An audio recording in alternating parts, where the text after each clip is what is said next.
Why now? Why were you guys interested in telling the Smith story now? You know, I mean, it actually wasn't our choice. It really feels like it chose us. Yeah. You know, I met the Smith family about 3 years ago while I was promoting another film I produced called Miracles from Heaven.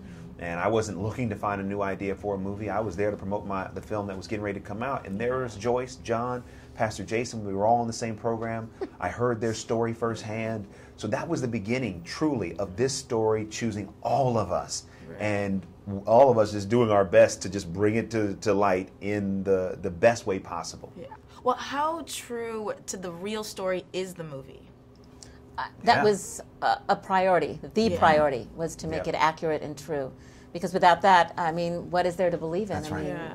That's right. So it is very, very close to what really happened. And the family was involved right from the very beginning and overseeing everything. Yeah. Devon, we know that you are a man of faith. And so how do you go about finding scripts that match what you represent with this underlying theme of faith and worship? Yeah, you know, I don't really, I know this sounds crazy, I don't look for material. I believe, you know, as a man of faith, I'm in this industry by faith. So God, if you've put me here, then I trust you have a plan.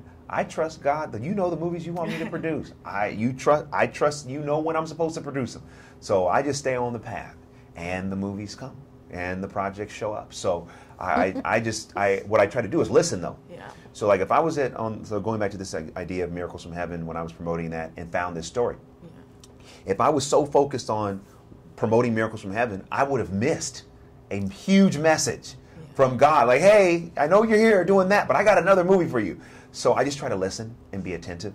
And I think that's one of the things that we really did every day in production was to listen and to try to be attentive to what's really going on. And okay, well, we had this plan, but maybe this is what we're supposed to do. Right. And I think that's what, you know, allows these projects to keep coming out in an organic way is through that process. Well, the movie posed a really big question. I think one that many people ask when they lose people tragically, and that is, why does God choose to save some and not others? That's a very difficult question, but would either of you guys have an answer for that? No, I think that the movie addresses it.